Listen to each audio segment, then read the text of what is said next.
lagi dalam program rohani kebenarannya yang memerdekakan kita. Saya percaya semakin kita bersekutu dengan Tuhan, kita selalu diberkati Tuhan dan Tuhan selalu menetapkan orang-orang yang hidup berkenan kepadanya. Haleluya. Mari kita sama-sama naikkan pujian ini untuk Tuhan. Haleluya.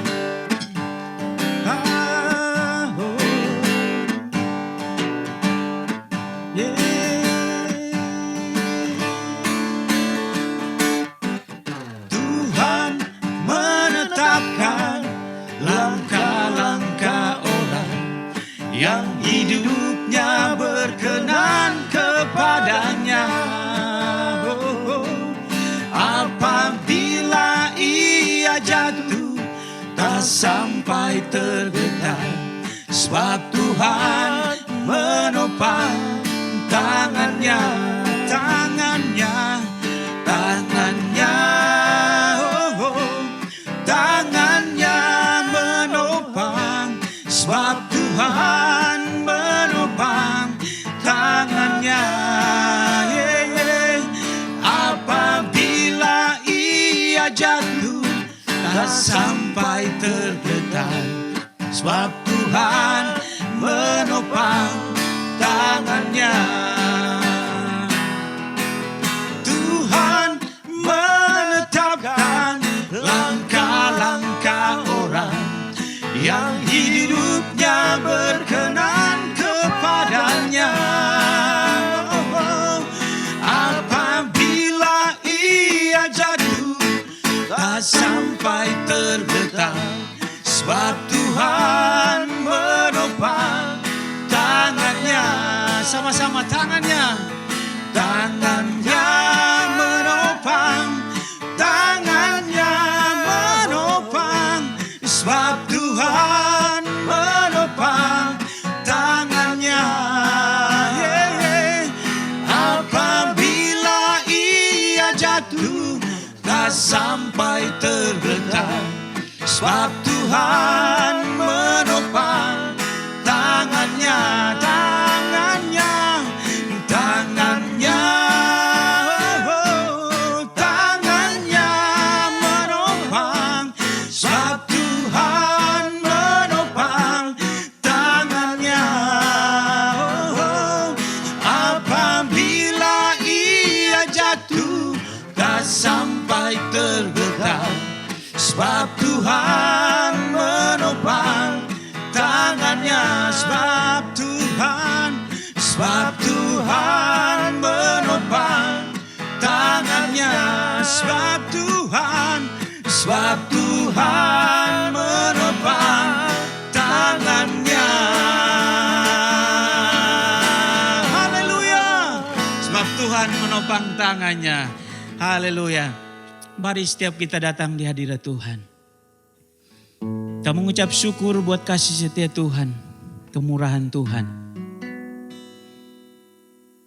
Setiap kita datang di hadirat Tuhan yang Maha Kudus, datang merendahkan hati kita di hadapan Tuhan. Pergunakan setiap waktu yang Tuhan berikan, karena hari-hari ini adalah jahat. Dunia serta isinya sedang menuju kebinasaan. Tapi firman Tuhan tinggal kekal selama-lamanya. Biar firman itu yang memerdekakan setiap kita dari segala cobaan dunia. Biar kita hidup berkenan di hadapannya. Dan kita boleh datang di hadiratnya yang Maha Kudus. Demi nama Tuhan Yesus Kristus, kami berdoa dan mengucap syukur. Haleluya. Amin.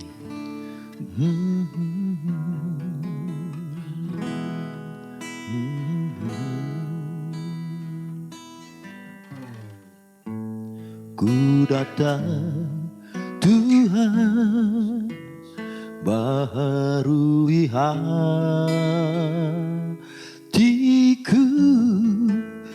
dengan anugerah di dalam Engkau. Oh, oh.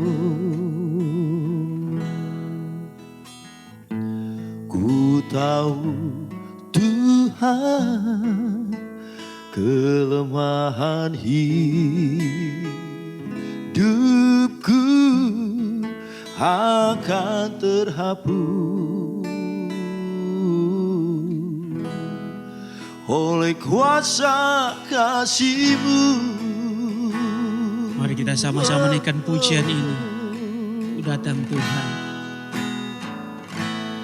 Ku datang Tuhan, baharui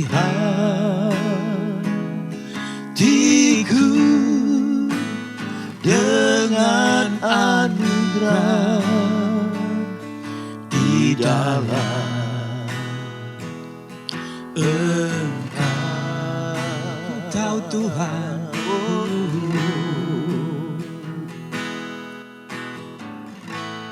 Ku tahu Tuhan kelemahan hidupku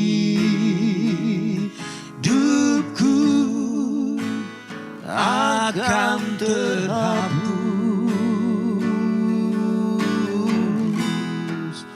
oleh kuasa kasih-Mu, Kasih-Mu Tuhan.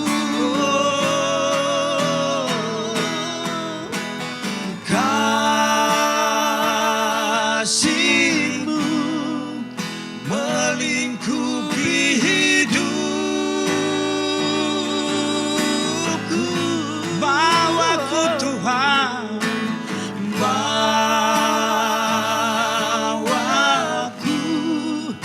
dekat padamu. Ku kan terbang. Ku kan terbang bagaikan Raja Wali.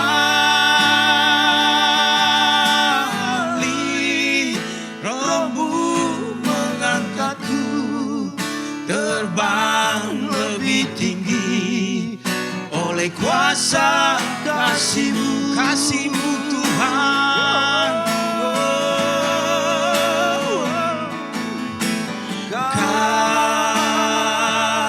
kasih-Mu melingkupi hidupku. Bawaku Tuhan. Bawaku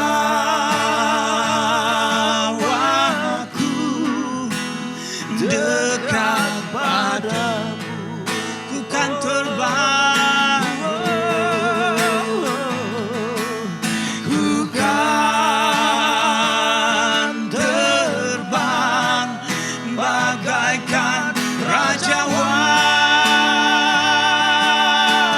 Wali. Roh-Mu mengangkatku terbang lebih tinggi oleh kuasa kasih-Mu, Kasih-Mu Tuhan.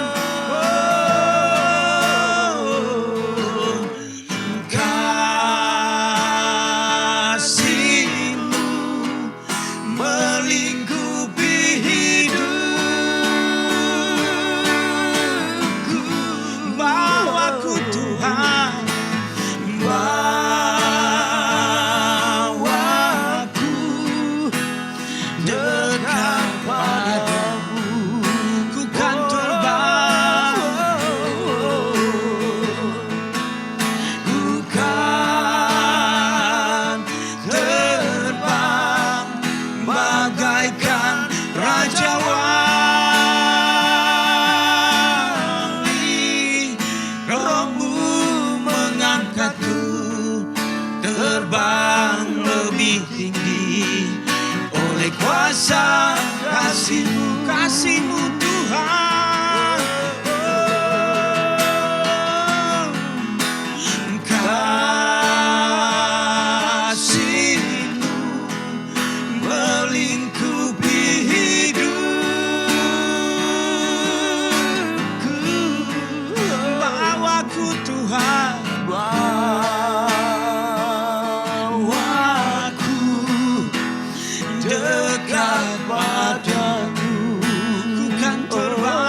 tinggi oleh kuasa kasih-Mu Tuhan.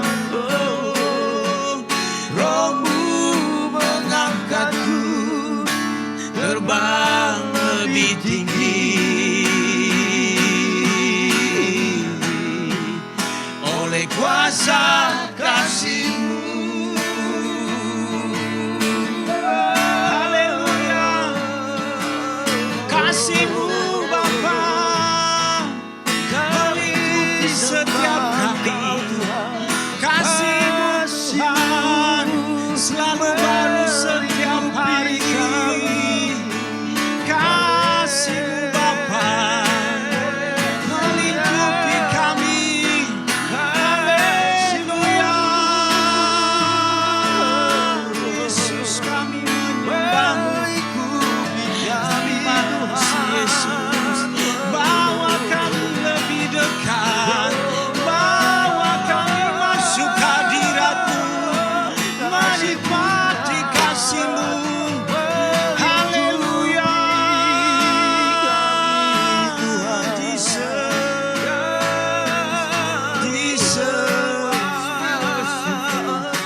Haleluya.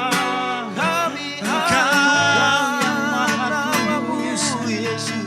Terima pujian kami. Terima sembah kami. Haleluya. Kami bersyukur. Terima kasih Bapa. Kami muliakan Kau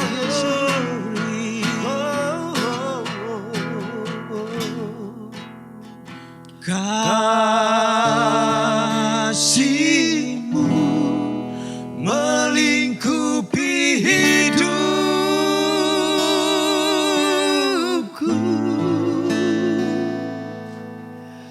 Bawaku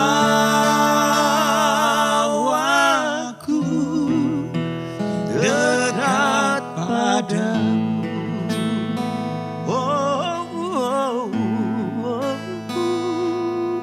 Ku kan terbang bagaikan Raja Wali.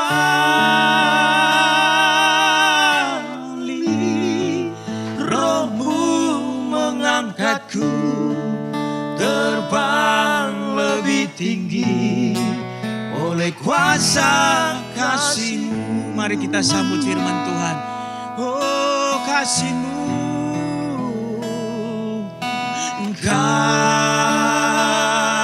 Kasih-Mu melingkupi hidupku. Bawaku Tuhan, bawaku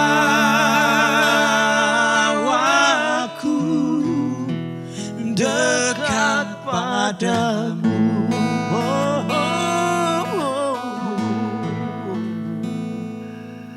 Ku kan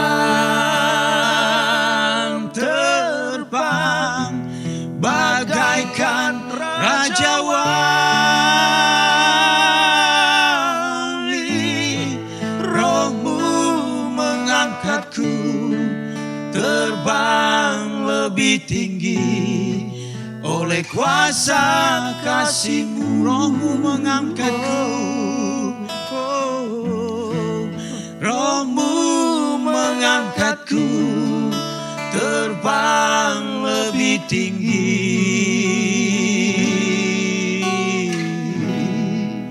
oleh kuasa kasih-Mu.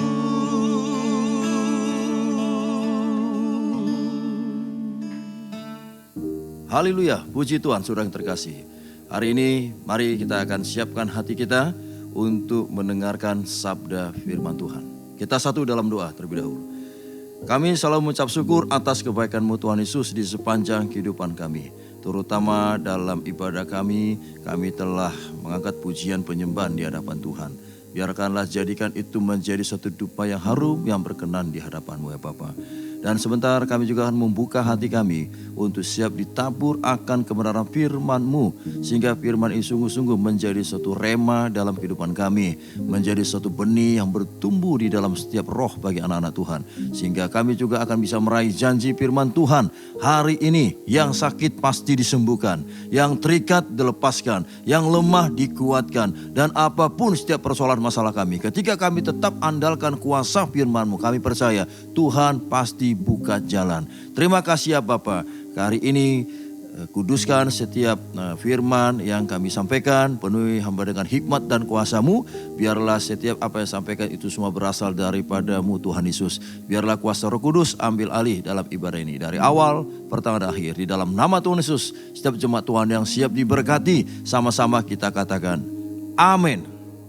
Terpujilah nama Tuhan, saudaraku yang terkasih dalam nama Yesus. Hari ini saya akan menyampaikan isi hati Tuhan, yaitu berbicara tentang dosa yang tidak terampuni atau dosa yang tidak diampuni. Mungkin kita bertanya seperti ini, kenapa Pak Pendeta masih ada dosa yang tidak diampuni, yang tidak bisa diampuni? Padahal kita tahu Yesus berkata di atas kayu salib, semua sudah selesai. Kalau perkataan Yesus berkata sudah selesai, berarti tidak ada sesuatu lagi dosa yang tertinggal. Karena di atas kayu salib itulah finishnya semua tentang apa yang diperintahkan Bapa kepada Tuhan Yesus, bahwa setiap perbuatan dosa manusia telah diselesaikan semuanya tuntas di atas kayu salib. Dan hari ini kalau demikian, apa suatu hal yang perlu kita ketahui, berbicara apa sebenarnya tentang dosa yang tidak terampuni ini? Apa kok masih ada lagi dosa-dosa yang tidak bisa diampuni? Coba kita buka dulu di dalam Matius 12 ayat 31 sampai dengan 32. Demikian firman Tuhan. Sebab itu aku berkata kepadamu, segala dosa dan hujat manusia akan diampuni. Apa yang dimaksud tentang segala dosa dan hujat manusia akan diampuni? Inilah berbicara setiap mungkin perbuatan manusia, perkataan, apapun yang dilakukan, semua dosa-dosa itu bisa diampuni. Tetapi hujat terhadap Roh Kudus tidak akan diampuni. Apa yang dimaksud tentang masalah Roh Kudus? Saya akan sampaikan bagi saudara. Kalau setiap hujat Roh Kudus itu dosa tidak diampuni, berarti kita akan melihat berbicara apa sebenarnya Roh Kudus ini, sehingga dosa setiap orang menghujat Roh Kudus tidak diampuni. Ayat 32. Apabila seorang mengucapkan sesuatu menentang anak manusia, ia akan diampuni. Ya saudara, ini luar biasa sekali ya. Apa dikatakan? Apabila seorang mengucapkan sesuatu menentang anak manusia, ia akan diampuni. Artinya apa? Bahwa Yesus ini diutus oleh Bapa di surga. Program rencana Allah adalah untuk menghapus dosa manusia. Agar apa? Setiap orang yang telah dihapus dosanya dan percaya akan pribadi Yesus, maka mereka akan diselamatkan. Itu program Allah. Tetapi ingat saudara, nyatanya kedatangan Yesus itu tidak semua orang percaya bahwa Tuhan Yesus itu adalah juru selamat. Kenapa banyak manusia tidak percaya? Padahal program Allah itu adalah untuk menyelamatkan manusia ketika dia mengutus anak tunggalnya. Karena kebanyakan manusia, dia yang lebih percaya apa yang dia lihat daripada apa yang dia percaya. Apa maksudnya? Bahwa kita ketahui bahwa Yesus itu datang bukan dia lahir di istana, tapi dia lahir di sebuah tempat yang menurut kita tidak layak untuk dia lahir di situ. Karena apa? Program Allah, dia itu diutus untuk menyelamatkan dan menebus dosa manusia. Karena dia berarti anak raja. Raja dia segala raja. Berarti kalau dia anak raja, seyogyanya dia lahir bukan di tempat yang terhina seperti di kandang hewan. Tetapi faktanya Allah memberlakukan hal demikian. Sehingga kita perlu ketahui, inilah sifat kemanusiaan daging kita. Kita itu masih lebih percaya apa yang kita lihat daripada apa yang kita percaya. Dan ini sebenarnya mengingatkan bagi kita semua bahwa kadangkala ketika kita menghadapi suatu masalah, padahal mungkin kita sering ke gereja, sering kita berdoa, sering kita angkat pujian, atau mungkin kita sering untuk bersekutu dengan Tuhan, tetapi kita dibenturkan, dihadapkan di suatu masalah dalam hidup rumah tangga kita, justru kita lebih percaya atas masalah itu yang membuat sesuatu hidup kita tidak percaya kepada apa yang kita sudah percaya tentang Yesus. Karena memang ini sudah terjadi ketika Yesus datang ke dunia. Makanya hari ini firman ini luar biasa saudaraku. Makanya saya ingatkan bagi kita sebagai saudara seiman. Ketika kita punya persoalan masalah, janganlah masalah itu engkau tempatkan sesuatu hal kuasa yang lebih besar dalam hidupmu. Kalau kau menempatkan demikian, maka terjadilah seperti apa yang dilakukan oleh orang Farisi, orang-orang Yahudi ini saudara. Mereka tidak percaya atas kehadiran Tuhan Yesus.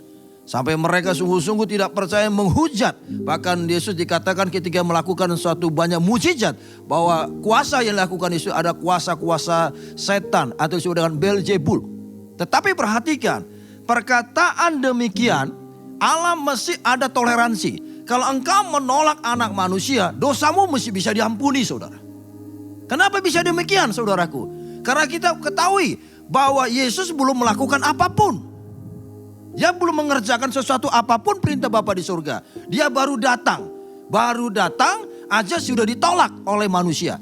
Walaupun ada sebagian yang percaya. Makanya saya perlu sampaikan bagi kita. Bagi orang-orang Kristen hari ini. Setiap kita yang sudah percaya Yesus, ingat. Kau junjung tinggi iman percayamu kepada Yesus. Orang-orang yang percaya Yesus adalah orang-orang yang luar biasa. Kesetiaannya, mentalitasnya, tentang diri dia, bahwa dia tidak takut mati. Itu luar biasa. Saya perlu sampaikan bagi saudara, orang yang percaya Yesus justru ada martir yang luar biasa dalam kehidupan dia. Karena orang Kristen itu tidak pernah berbicara tentang mayoritas saudara. Dimanapun engkau lihat, walaupun dalam satu kota orang Kristen ada yang mayoritas, tapi kalau dilihat secara makro, itu tidak ada orang Kristen bicara mayoritas, minoritas. Tapi walaupun kita minoritas, tapi ada kuasa yang lebih daripada mayoritas. Karena apa? Program Allah bukan kita untuk hidup selamanya di bumi, tapi dipersiapkan untuk kita sebagai mempelai Kristus. Makanya saudaraku, saya selalu ingatkan, kematian bagi orang percaya, orang Kristen dengan orang yang bukan Kristen tidak sama maknanya kematiannya. Itu yang saudara pegang. Makanya ketika orang menghujat anak manusia, dosanya masih diampuni. Kenapa masih diampuni? Karena Yesus belum bekerja. Yesus belum menggenapi perintah Bapa di surga. Makanya setiap orang yang menolak dia masih diampuni dosa manusia itu saudara. Nah sekarang kita lanjutkan ayat 32-nya. Ya, saya ulangi ya ayat 32. Apabila seorang mengucapkan sesuatu menentang anak manusia, berarti menolak ya saudara ya. Ia akan diampuni, tetapi, nah ini dia. Jika ia menentang Roh Kudus, ia tidak akan diampuni. Di dunia ini tidak, dan di dunia yang akan datang pun tidak. Perhatikan. Kalau kau menghujat atau menolak anak manusia, dosamu mesti diampuni. Tetapi dikatakan, tetapi jika ia menentang Roh Kudus, menentang Roh Kudus. Apa dikatakan? Ia tidak akan diampuni. Kalau menolak anak manusia, dosa mesti diampuni.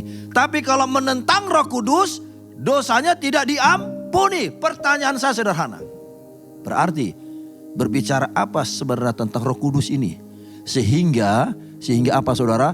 Dosa setiap orang yang menentang Roh Kudus itu tidak diampuni. Coba kita perhatikan dalam Yohanes 15 ayat 26. Yohanes 15 ayat 26. Apa dikatakan oleh firman Tuhan? Yohanes 15 ayat 26. Demikian firman Tuhan. Jikalau penghibur yang akan kuutus dari Bapa datang, yaitu apa? Roh kebenaran yang keluar dari Bapa, ia akan bersaksi tentang aku. Saya ulangi ya. Ini peranan Roh Kudus, penghibur itu saudara.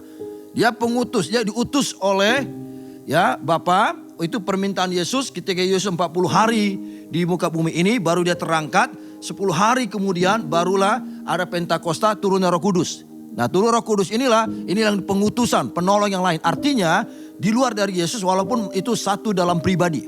Ya. Jadi Tritunggal Allah itu berbicara dalam satu pribadi, tidak berbeda-beda Bapak Ibu. Oke? Saya mau menyampaikan bagi saudara walaupun banyak sekarang pemikiran perdebatan tentang Tritunggal Allah ini. Kita pegang firman aja saudara. Ingat saya perlu sampaikan bagi kita semua supaya Anda tidak bingung, tidak rancu untuk memahami tentang Alkitab ini. Saudara pegang firman aja. Firman Tuhan itu ketika engkau mengerti, memahami, tugas kita untuk apa? Mengimplementasikan itu dalam hidup saudara. Supaya saudara tidak bingung. Karena banyak hal perdebatan terus mesti berlanjut tentang Trinitas ini saudara. Kalau saudara mau ikut campurlah. Yang penting saudara ikut aja firman Tuhan. Saudara imanmu tetap setia pada Yesus. Yang penting Roh Kudus telah diutus bagi kita. Nah perhatikan. Kita kembali lagi kepada firman Tuhan. Jikalau penghibur yang akan kuutus dari Bapa datang. Ya. Dia minta pada Bapa diutus Roh Kudus. Ya. Yaitu roh kebenaran yang keluar dari Bapa. Ia akan bersaksi tentang aku. Nah, ketika Yesus sudah naik ke surga, saudara, dia minta kepada Bapa, ini bahasa sederhananya, setelah itu Bapa mengutus Roh Kudus. Nah, peranan Roh Kudus ketika Yesus sudah selesai mengerjakan semua perintah Bapa, apa peranan Roh Kudus? Untuk memberitakan, menjelaskan tentang Yesus dalam hidup kita. Nah, ketika Yesus sudah naik ke surga, Roh Kudus diutus, berarti ini semua pekerjaan yang telah Bapa perintahkan kepada anak tunggalnya Yesus namanya, itu sudah selesai. Kalau anak manusia datang, dia ditolak, ya, dia tidak diterima, itu mesti dosanya diampuni. Kenapa mesti diampuni? Karena perintah Bapa di surga, Yesus belum melakukannya. Karena dia mesti di dunia. Makanya saya perlu sampaikan bagi saudara, makna tentang dosa yang tidak diampuni ini adalah menunjuk tentang pribadi Allah ketika Roh Kudus sudah diutus oleh Bapa di surga, diberikan bagi kita permintaan Yesus untuk kita sebagai pengikutnya. Kalau kau menolak tentang Roh Kudus ini, berarti engkau menolak tentang Yesus di dalam hidupmu. Karena apa saudara? Berbeda makna ketika Bapa di surga mengutus anak tunggalnya, orang menolak. Itu dosa mesti diampuni. Karena apa? Pekerjaan atau perintah Bapa di surga belum digenapi oleh Yesus.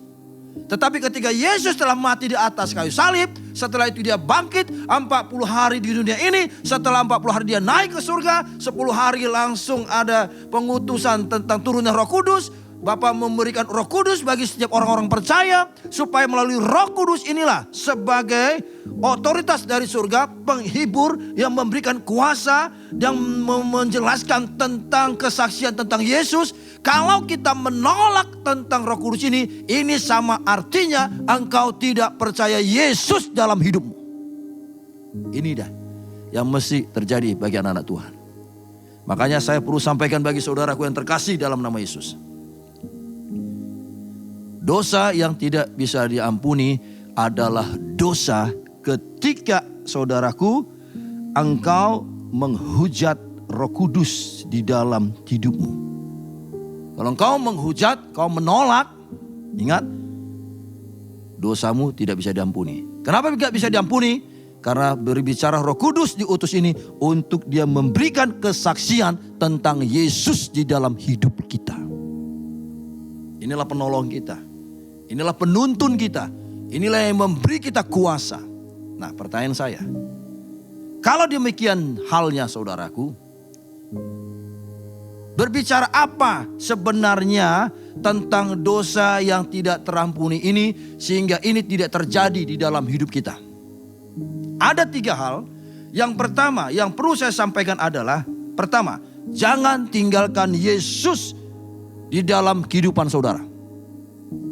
Kalau kau meninggalkan Yesus, mungkin engkau dulu sudah percaya pada Yesus. Mungkin anak-anak Tuhan yang belum percaya sudah percaya pada Yesus. Saya perlu sarankan, jangan tinggalkan Yesus dalam kehidupanmu. Kalau engkau meninggalkan Yesus, tidak akan mungkin Roh Kudus itu bisa memenuhi dalam hidup saudara. Ingat, hanya orang-orang yang percaya Yesus lah Roh Kudus bisa memenuhi dalam kehidupan kita. Ingat, Roh Kudus ini penolong. Dia penghibur dan dia akan memberikan penjelasan tentang pribadi Yesus dalam hidup kita. Dialah yang memberikan, menjelaskan. Dialah yang bersaksi tentang Yesus. Maksudnya bersaksi tentang Yesus tentang apa? Tentang pribadi Yesus yang dia telah tuntaskan setiap perintah Bapa di sorga di atas kayu salib. Ini beda ya saudara.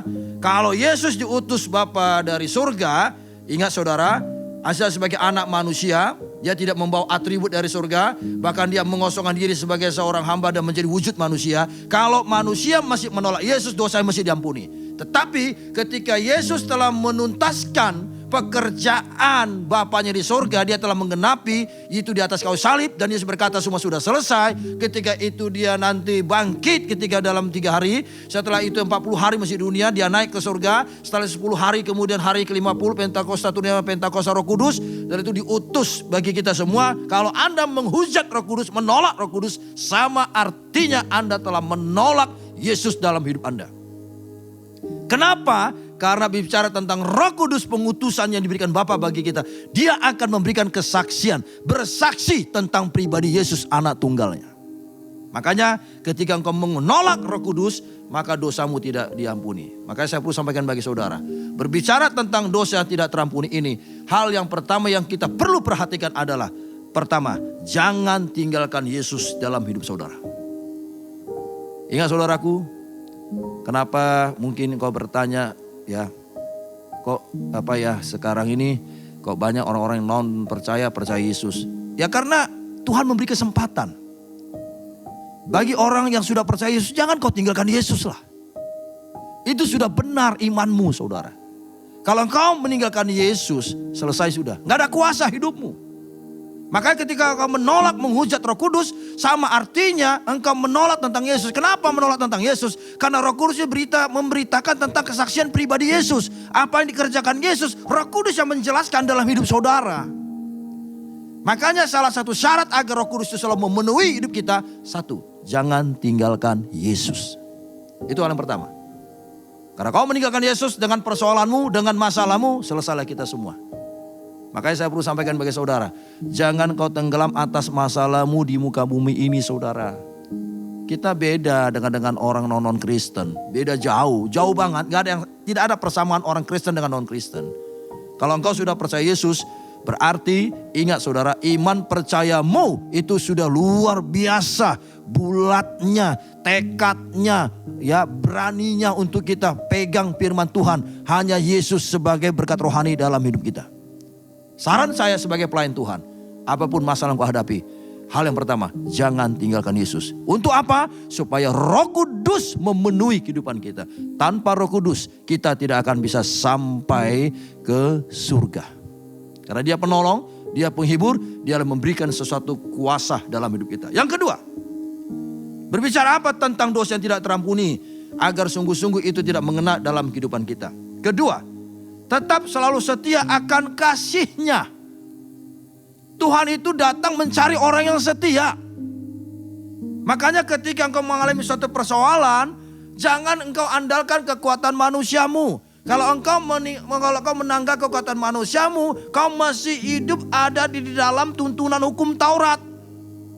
Dan saya perlu sampaikan saudaraku, kalau sudah bicara engkau hidup dalam hukum Taurat, maka kehidupanmu hidup dalam kedagingan manusiamu.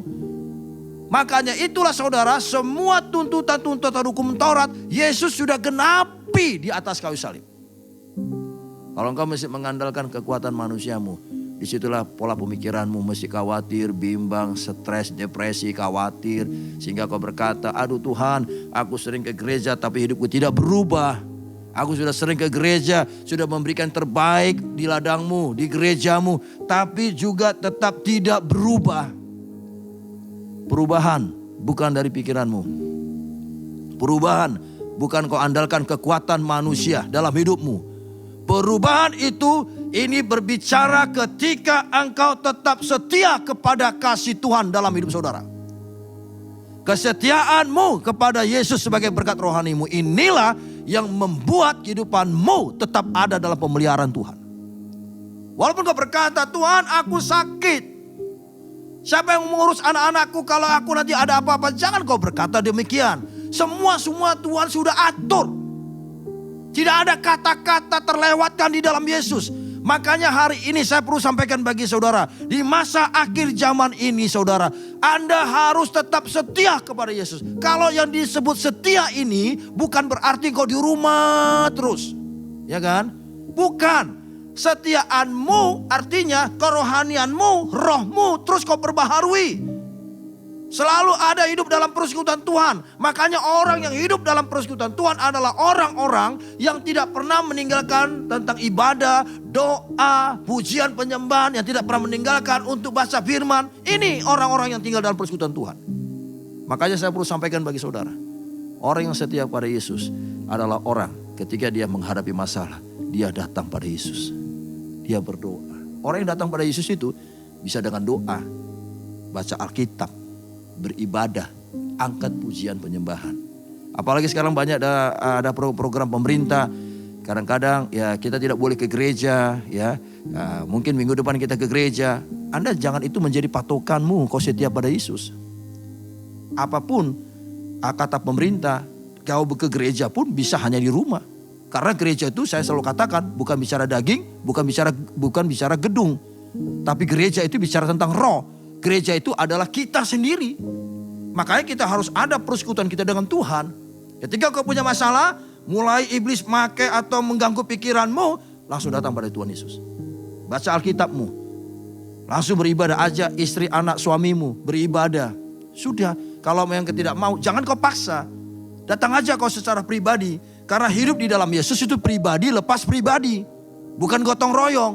Makanya kapasitas dalam keluarga itu, suami itu sebagai saluran berkat, sebagai imam, istri itu sebagai tiang doa, sebagai penolong. Anak-anak kita itu adalah anak-anak yang harus selalu bertunas, bertumbuh. Karena apa? Karena ketika kita bawa keluarga kita ada di dalam persekutuan Tuhan, ingat, inilah yang disebut orang-orang setia kepada Yesus.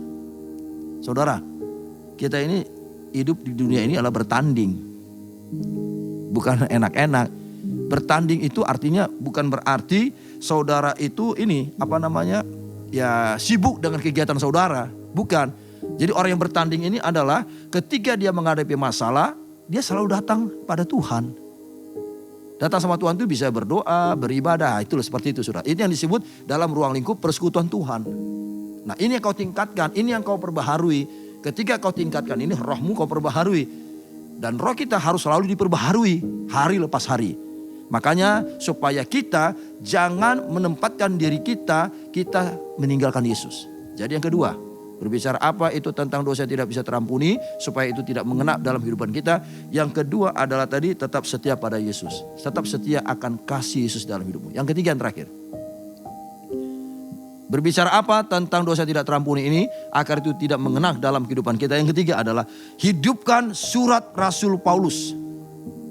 Apa yang dimaksud hidupkan surat Rasul Paulus? Karena kita tahu Rasul Paulus ini adalah orang yang pakar Taurat dulu. Dialah satu-satu yang bertobat, yang dijamah Tuhan, yang dicelikan mata rohaninya. Sehingga dia percaya Yesus. Ini fanatik betul ini dulu. Sangat dia mengagungkan hukum Taurat. Tapi ketika dia percaya Yesus, apa yang diperkatakan hukum Taurat itu dia bilang itu seperti sampah. Artinya apa? Di luar Tuhan Yesus tidak ada kuasa, tidak ada kebenaran dalam hidup kita. Hanya di dalam Yesus saudara. Makanya Rasul Paulus berkata, ingat, ketika dia hidup pada Yesus, semua yang dianggap itu luar biasa hukum Taurat, malah itu kata Rasul Paulus adalah sampah di hadapanku. Makanya saya perlu sampaikan bagi saudara, apa yang dimaksud menghidupkan surat Rasul Paulus. Karena surat Rasul Paulus ini sangat relevan bagi setiap persoalan-persoalan gereja-gereja Tuhan. Jadi gereja ini bukan bicara soal organisasi loh saudara. Tidak, kita. Makanya apa yang ditulis oleh Rasul Paulus lebih banyak tulisan-tulisan dalam perjanjian baru. Hampir ya mayoritas itu tulisan Rasul Paulus dalam perjanjian baru. Inilah yang banyak terobosan-terobosan baru menjadi satu relevan yang sangat penting untuk pertumbuhan gereja-gereja Tuhan. Jadi gereja ini bukan bicara organisasinya ya saudara ya.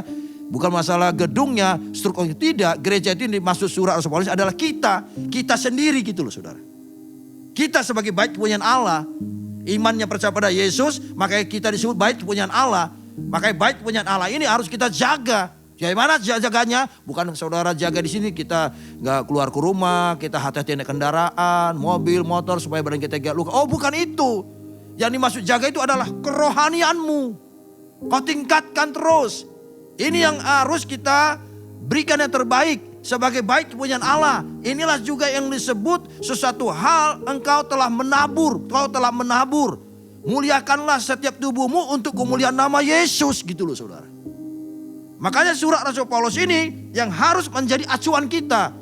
Apa yang dimaksud surat Rasul Paulus ini yang menghidupkan setiap gereja-gereja Tuhan? Ada masalah, melalui surat Rasul Paulus ini sangat relevan untuk menjadi acuan bagi semua gereja-gereja Tuhan. Jadi gereja di sini bukan gedungnya, tapi diri kita. Kita ini semuanya gereja-gereja Tuhan. Jadi makanya kalau pemerintah berkata kita tidak bisa beribadah ke gereja kita, jangan kau tidak beribadah. Di rumah pun kau bisa beribadah. Di tikungan mana pun kau bisa beribadah. Di bawah pohon pun kau bisa beribadah.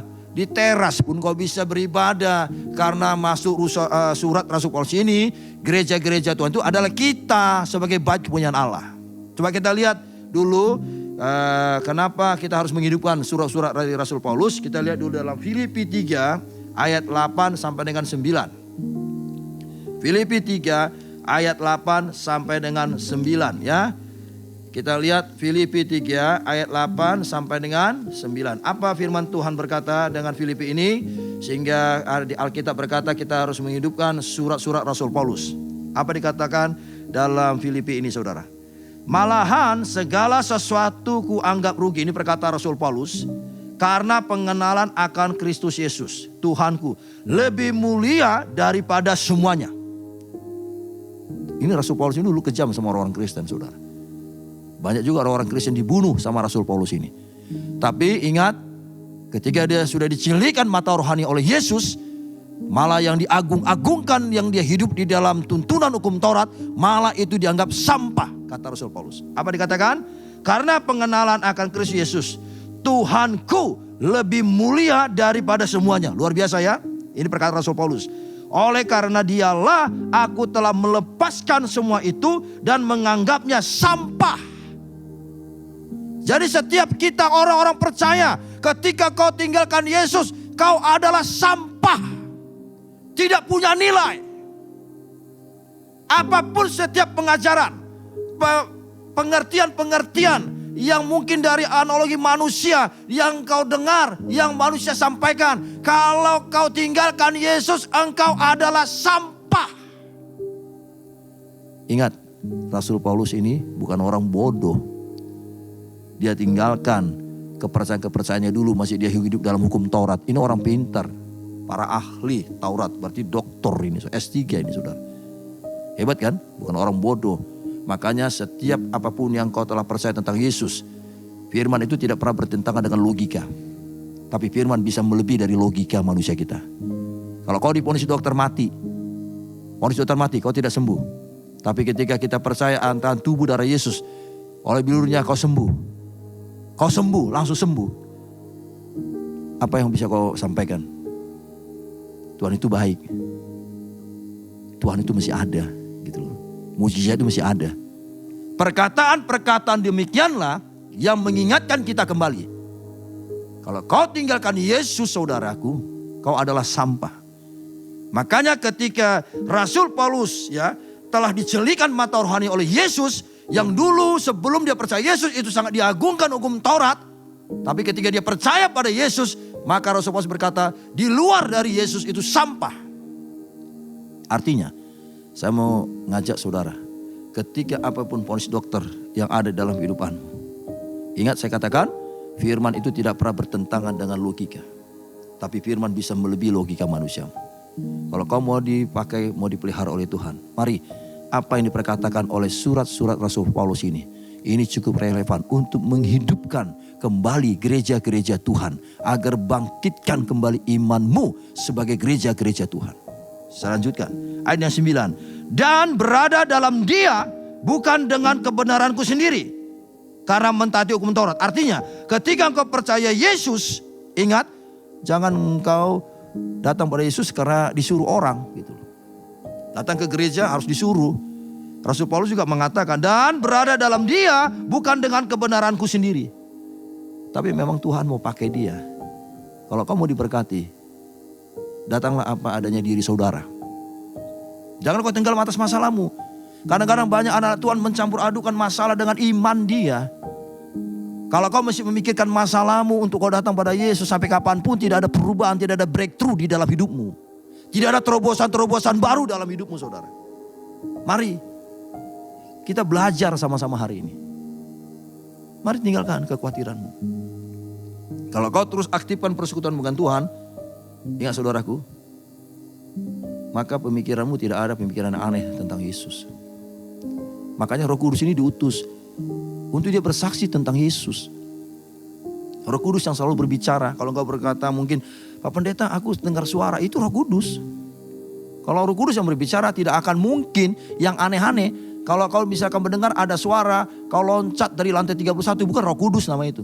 Itu roh maut namanya saudara. Iblis itu saudara. Makanya ketika kau dekat dengan persekutuan Tuhan, kau akan bisa membedakan mana Roh Kudus, mana iblis. Ini perlu saya sampaikan. Rasul Paulus berkata demikian. Terus, melainkan dengan kebenaran karena kepercayaan kepada Kristus, yaitu kebenaran yang Allah anugerahkan berdasarkan kepercayaan. Jadi maksudnya, ketika engkau mau percaya Yesus, biarkanlah suatu kebenaran itu yang membuat kehidupanmu hidup ada dalam kuasa kebenaran Dia. Jadi kebenaran itu tidak ada di luar Yesus, hanya Yesus. Kalau kau hidup benar, bukan kehidupan pribadimu kau dibilang benar, tapi karena kau hidup di dalam kuasa kebenaran Yesus melalui imanmu. Jadi ini yang diingatkan oleh ayat firman tentang dosa yang tidak terampuni. Kalau kau menolak Yesus, sama dengan engkau adalah sampah. Tuhan tidak mengenal.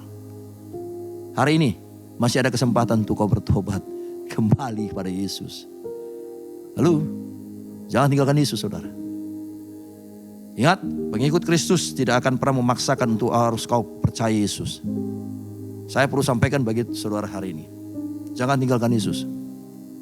Masa akhir zaman ini, iblis bekerja keras supaya orang-orang yang percaya Yesus bisa tinggalkan Yesus, ya, supaya orang-orang jangan datang pada Yesus. Ingat, kalau kau menghujat Roh Kudus, menolak Roh Kudus, sama dengan kau menolak Yesus. Karena Roh Kudus di sini adalah berbicara untuk menjelaskan, menceritakan tentang kesaksian Yesus di dalam hidup kita. Hanya orang-orang yang percaya Yesuslah Roh Kudus bisa memenuhi hidup kita. Ingat, kenapa orang Kristen itu gak bisa disantet pelet guna-guna? Karena ada Roh Kudus. Mungkin kau berkata, Pak, saya percaya Yesus, tapi saya kena santet. Ada yang salah dalam hidupmu. Kau tidak akan pernah memperbarui rohmu. Makanya saya selalu sampaikan bagi saudara, kalau ada orang-orang Kristen yang kena santet, itu karena hubungannya dengan Tuhan Yesus dia tidak perbaiki. Roh Kudus tidak akan memenuhi hidupmu kalau engkau tidak menyadari kasih Kristus di dalam diri saudara. Alias saudara harus hidup dalam pertobatan. Sungguh-sungguh bertobat. Ketika kau berdoa, ada orang jemaat berkata, Pak Pendeta, aku berdoa, tapi aku selalu ingat suamiku yang gak benar itu. Ingat istri gak benar itu. Mengingat masalah hutangku biasa harus dibayar. Jangan. Kalau engkau mengingat terus masalahmu, justru itu penghalang untuk Tuhan memberkati saudara. Mari kita sama-sama sebagai saudara seiman, kita hidupkan kembali surat-surat Rasul Paulus. Kata menghidupkan ini artinya tinggalkan segala persoalan-persoalan kedaginganmu. Segala persoalan-persoalanmu yang masa lalu. Maka Alkitab berkata yang lama sudah berlalu, yang baru sudah datang. Kata yang lama sudah berlalu, ini tentang bicara kedagingan kita. Yang baru sudah datang artinya roh kita terus diperbaharui. Karena hidup di dalam Yesus selalu berbicara tentang kebenaran. Jadi ini yang perlu saya sampaikan. Bagaimana agar tentang masalah dosa tidak terampuni ini tidak mengena di dalam hidup kita, tidak terjadi dalam kehidupan kita. Yang pertama adalah jangan tinggalkan Yesus di dalam kehidupan saudara. Untuk apa pendeta? Agar Roh Kudus bisa menceritakan, memenuhi, menuntun di dalam kehidupanmu. Hanya orang yang percaya Yesuslah hidupmu bisa dipenuhi oleh kuasa Roh Kudus. Yang kedua, bagaimana agar tentang dosa tidak terampuni, tidak mengena dalam kehidupan kita? Yang kedua, tetaplah setia akan kasih Yesus dalam hidupmu. Tuhan akan mencari orang yang setia. Tuhan tidak akan mencari melihat kehebatan pribadimu, jabatanmu, pangkatmu, hartamu, tidak. Itu hanya pemberian bonusnya aja yang Tuhan kasih sama kita. Tapi yang paling penting tetap setia. Apa yang kau dapat, kembalikan semua untuk kemuliaan nama Tuhan. Kata kembalikan inilah yang mengingatkan bagi kita semua, apa yang kita miliki itu semua adalah milik Yesus. Itu yang paling penting. Supaya kau tidak masuk terjerambab atas permainan iblis, setan dan perbuatannya. Yang ketiga, bagaimana agar kita itu tidak masuk ataupun hidup di dalam tentang dosa yang tidak terampuni ini. Yang ketiga, mari hidupkan surat-surat Rasul Paulus. Artinya apa? Bahwa surat-surat Rasul Paulus ini cukup relevan atas setiap persoalan masalah gereja-gereja Tuhan. Yang dimaksud gereja-gereja Tuhan di sini bukan bicara gedung, bukan bicara organisasinya, tetapi kita semuanya pribadi lepas pribadi, orang yang imannya percaya Yesus, kita adalah gereja-gereja Tuhan. Gereja-gereja Tuhan ini bukan bicara tentang masalah daging, gedung, tapi gereja Tuhan ini bicara tentang roh. Makanya mari kita sebagai bait kepunyaan Allah, kuduskan kehidupan saudara, persembahkan tubuh saudara agar itu menjadi dupa yang harum di hadapan Tuhan. Saya percaya melalui program rohani ini Anda pasti akan diberkati. Ikuti terus program rohani ini saudara, karena banyak materi-materi pengajaran-pengajaran yang luar biasa yang bisa menguatkan hidup saudara. Makanya saya perlu sampaikan bagi saudara, inilah perbedaan orang yang percaya Yesus dengan orang yang tidak percaya Yesus. Karena apa? Ada satu peranan Roh Kudus di dalam hidup kita. Kalau engkau tetap setia pada Yesus, engkau tidak meninggalkan Yesus, terus engkau benar-benar hidup ada di dalam perjanjian baru, artinya hidup di dalam kasih Tuhan, tidak lagi hidup di dalam daging tapi dalam roh, saya percaya kehidupanmu di bumi seperti di surga. Dan saya percaya kita semua pasti lebih daripada pemenang. Haleluya. Amin.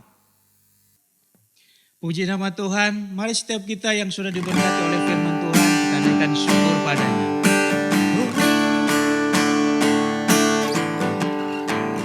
Terima kasih Yesusku buat anugerah yang kau beri. Sebab hari ini Tuhan adakan syukur bagimu. Sebab hari ini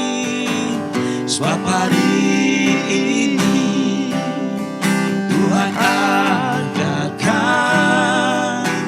syukur bagimu. Sebab hari ini Tuhan adakan syukur bagimu.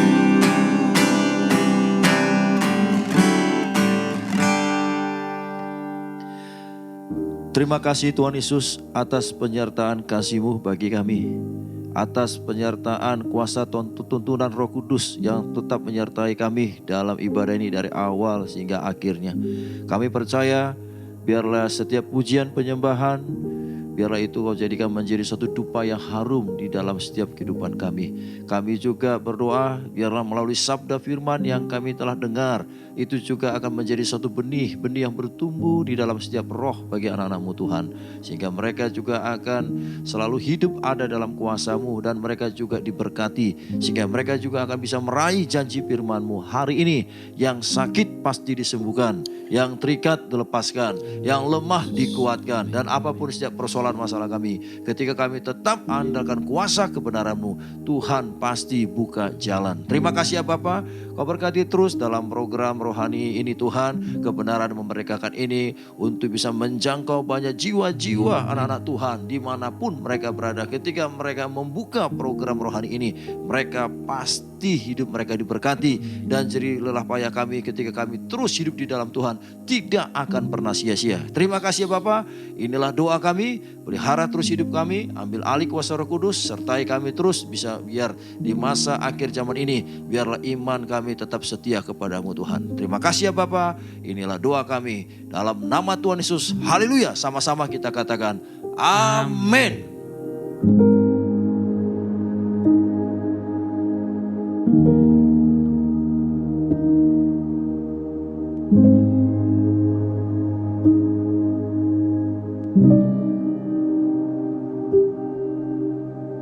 Tuhan.